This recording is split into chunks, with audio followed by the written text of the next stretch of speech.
Halo guys, welcome back to Korea Remit bersama orang Korea yang medok. Video kali ini aku membawakan satu kejadian yang terjadi di Jepang.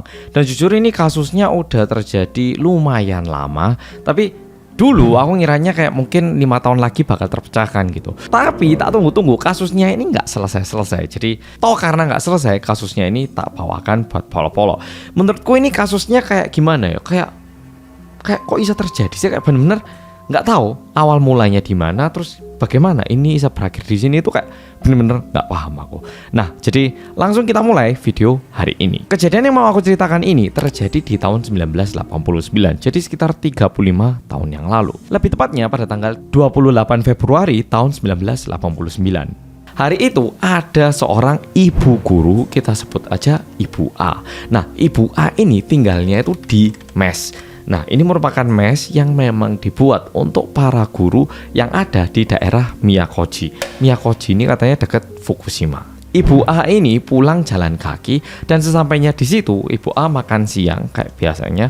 Habis gitu karena nggak ada kerjaan, ya nyantai-nyantai gitu. Sekitar jam 17.00 alias jam 5, karena udah mulai malam dan juga udah nggak ada kerjaan, Ibu A ini memutuskan untuk mandi sore. Nah, jam 5 sore Ibu A mandi. Selesai mandi, pingin ke kamar kecil alias untuk pipis gitu. Nah, cuman ini kan merupakan sebuah mes. Jadi tempat buang air besar ataupun tempat buang air kecilnya itu di bilik gitu. Jadi ada satu ya, kayak toilet di tempat umum gitu. Ibu A selesai mandi, masuk ke dalam salah satu bilik itu. Ibu A udah masuk ke biliknya, mau duduk di klosetnya. Nah, pas mau duduk, kan polo-polo pasti ngerti lah ya bentuknya kloset kayak apa, terus bentuknya kayak apa kita tahu kan, ada air gitu. Nah, harusnya kan kloset itu kan kosong terus ada air sedikit ya toh. Cuman waktu Ibu A lihat itu sempat terlihat ada sesuatu kayak sepatu. Nah, ini kan sedikit aneh ya toh. Pemikirannya ada dua. Memang bisa jadi aneh kok bisa ada sepatu di situ. Yang kedua, masa sepatu sih? Kayak gitu ya toh. Tapi yang pasti Ibu A ini melihat sesuatu yang tidak seharusnya ada di kloset itu. Melihat itu, Ibu A jujur agak ketakutan sehingga keluar dari biliknya. Habis gitu dia itu nyari temen gitu, karena dia nggak berani untuk mengecek itu apa gitu. Nah, dia coba ketokin bilik-bilik yang ada di sebelahnya, dan kebetulan ada satu temennya yang juga ada di dalam toilet. Nah, Ibu A ini bilang, ini loh, barusan aku masuk bilik yang ada di sini, kayak ada sepatu gitu, agak aneh. Aku temen Nono sih, coba lihat, siapa tahu di situ ada sesuatu yang agak mengerikan gitu. Kalau bukan apa-apa sih nggak masalah, takutnya apa-apa gitu. Yuk temen Nono. Akhirnya Ibu A ini ditemani sama guru lain untuk ngecek apa yang sebenarnya nyangkut di dalam kloset itu. Nah, karena ini terkesan kayak sepatu, akhirnya mereka itu coba tarik pelan-pelan gitu. Ternyata betul yang mereka tarik ini adalah sepatu. Tapi kan sebenarnya aneh ngapain sepatu masuk ke dalam kloset gitu. Nah, pokoknya sepatunya ini ditarik, dan setelah sepatunya ini keluar, Ibu A dan juga temennya itu jadi lebih kaget lagi. Karena setelah sepatunya dikeluarkan, mereka ini melihat sesuatu yang jauh lebih menyeramkan di dalam kloset itu. Yang disaksikan oleh Ibu A dan juga temennya adalah kepala seseorang yang nyembul di dalam kloset. Bayangkan, ini di toilet ada kepala orang. Ibu A dan juga temennya yang sangat kaget, mereka itu teriak-teriak dan juga langsung melaporkan kejadian ini ke kepolisian. Tidak lama setelah itu, polisi pun datang ke TKP. Sesuai dengan laporan, polisi langsung ngecek apa benar ada kepala manusia di balik kloset ini. Dan setelah dilihat, memang polisi juga merasa kayaknya ada kepala manusia di balik kloset ini. Nah, masalahnya ketika polisi mau mengeluarkan jasadnya ini, polisi itu jadi bingung. Loh, ini jasad ataupun orang masuknya lewat mana?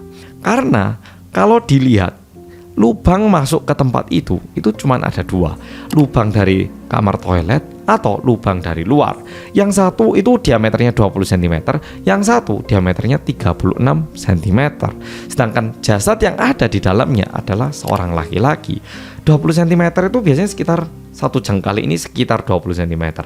36 cm ya mungkin sekitar 2 jengkal ini. Ini pun buat laki-laki sebenarnya sangat sempit gitu loh. Jadi kok bisa masuk ke dalam sini? Dan di luar itu polisi pun kesusahan untuk mengeluarkan jasad yang ada di dalam itu. Tapi karena ini harus diperiksa dan harus dicari tahu apa yang terjadi, polisi tanya ke Ibu A, "Bu, ini kita pastikan ada mayat di balik klosetnya, tapi kita nggak bisa mengeluarkan tanpa merusak toiletnya." Alias polisi itu harus menggali lubang yang lebih besar untuk mengeluarkan jasadnya. Karena polisi nggak bisa mengeluarkan jasadnya itu baik dari yang 36 cm ataupun dari yang 20 cm. Untungnya hal ini disetujui sehingga polisi membongkar ataupun merusak TKP untuk mengeluarkan jasad yang ada di balik kloset itu. Setelah jasadnya dikeluarkan, dikirimkan ke forensik. Dan setelah diperiksa, ternyata jasad yang ditemukan ini adalah jasad seorang laki-laki yang tinggal tidak terlalu jauh dari tempat itu. Ya sekitar jarak 10 menitan. Cowok ini bernama Naoyuki Sugano, berusia 26 tahun. Dan dia ini bekerja sebagai petugas pengawas keamanan di pembangkit listrik tenaga nuklir yang ada di Fukushima. Akhirnya polisi mulai mencari tahu Naoyuki Sugano ini orang seperti apa. Dan setelah dicari tahu, orang-orang yang kenal Naoyuki Sugano di saat dia hidup itu lumayan kaget. Karena image yang dimiliki oleh Naoyuki Sugano itu adalah seseorang yang sangat ceria, sangat friendly. Jadi tetangga-tetangganya ataupun teman-temannya, orang sekitarnya, semuanya itu memiliki image orang yang ceria. Ketika ditanyai Naoyuki Sugano itu orang yang kayak apa, semuanya itu jawabnya ceria. Dia itu jadi MC di tempat pernikahan, juga ikutan melakukan kampanye pemilihan kepala desa. Pokoknya seseorang yang sangat aktif, tapi tiba-tiba ditemukan meninggal di balik kloset. Setelah dicari tahu lebih lanjut, polisi jadi tahu kapan Naoyuki Sugano ini menghilang. Ternyata terakhir Naoyuki Sugano ini terlihat itu pada tanggal 24 Februari. Jadi sekitar 4 hari yang lalu. Dan yang bertemu Naoyuki Sugano pada waktu itu adalah ayah kandungnya. Tapi tidak terlalu lama setelah investigasi, polisi jadi tahu bahwa ayahnya itu punya alibi yang jelas sehingga dibebaskan dari pemeriksaan. Setelah ayahnya dibebaskan, polisi itu jadi mikir, kalau gitu kenapa ini orang meninggal dan kenapa dia bisa ditemukan di situ? Satu teori awal yang dibuat oleh polisi adalah mungkin Naoyuki Sugano itu pengen ngintip cewek pipis sehingga masuk ke dalam tempat itu. Salah satu alasan kenapa polisi berpikir seperti itu karena alasan kematiannya Naoyuki Sugano itu adalah hipotermia alias mati kedinginan. Jadi awalnya mikir, oh ini orang berarti masuk ke tempat itu atas kemauannya sendiri, bukan kayak dimasukkan sama seseorang. Apalagi kalau mau dimasukkan sama seseorang, lubangnya itu kecil banget, jadi pastinya susah banget. Jadi polisi mikirnya mungkin Naoyuki Sugano itu pingin ngintip cewek-cewek pipis, jadi masuk ke dalam situ. Nah di sini pasti ada pol-pol tanya, Mas Hansol nggak konten no model ngono, masa ono wong gelem mlebu toilet mek gawe ngintip, lah kan ono tahe ono pipis. Nah aku yakin ada yang bilang kayak gitu. Ya nggak salah.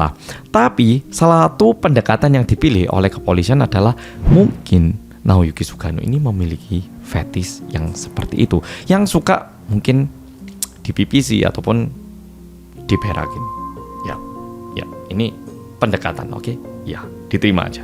Mungkin pol-polo mikir mana ada, tapi ada beberapa orang yang memiliki fetis seperti itu. Jadi polisi awalnya mikir seperti itu. Dan sebenarnya Naoyuki Sugano sama Ibu A itu memang saling kenal. Dan beberapa kali Naoyuki Sugano itu pernah membantu Ibu Guru A. Jadi kayak ganti lampu, terus pernah juga saluran air mampet. Itu pernah Naoyuki Sugano itu datang dan membantu. Jadi mereka berdua ini memang kenal.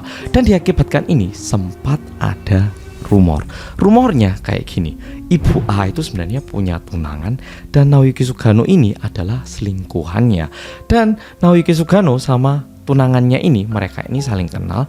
Tapi suatu hari tunangannya Ibu A ini datang ke tempat tinggalnya Ibu A tanpa ada kabar. Sehingga simpanannya alias Naoyuki Sugano itu mencari tempat sembunyi, dan tempat sembunyi yang dipilih adalah toilet ini. Ya, ada juga rumor seperti itu. Di luar itu ada satu lagi rumor yang bilang kayak gini. Tadi kan aku sempat bilang bahwa Naoyuki Sugano ini juga lumayan aktif. Dia itu juga jadi MC di tempat pernikahan, juga ikutan kampanye pemilihan kepala desa. Nah, cuman sempat ada kejadian di saat ada kampanye pemilihan kepala desa ini.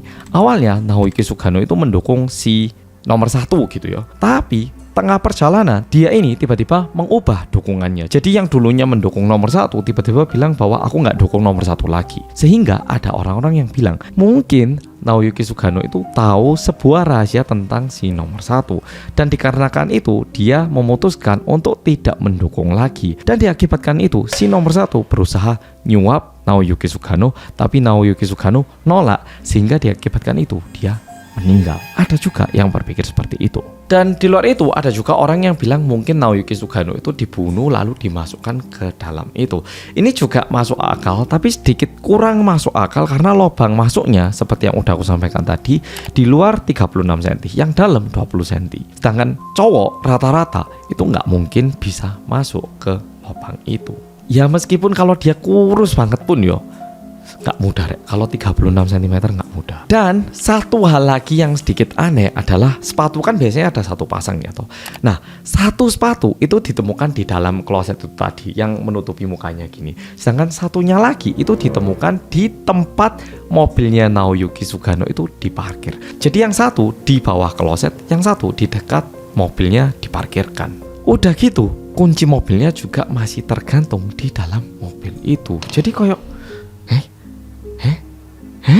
dan hingga saat ini sebenarnya kasusnya tidak terpecahkan. Bahkan pernah ada petisi yang udah ditandatangani oleh 4.000 orang. Tapi dari pihak Jepang ya kasusnya udah kadaluarsa gitu, sehingga tidak diinvestigasi lebih lagi. Oke Polo-Polo, sebenarnya video kali ini sampai di sini aku pun agak bingung. Tapi kalau aku mikirnya kayak gini, mungkin Naoyuki Sugano itu lagi ketakutan sama sesuatu ataupun seseorang.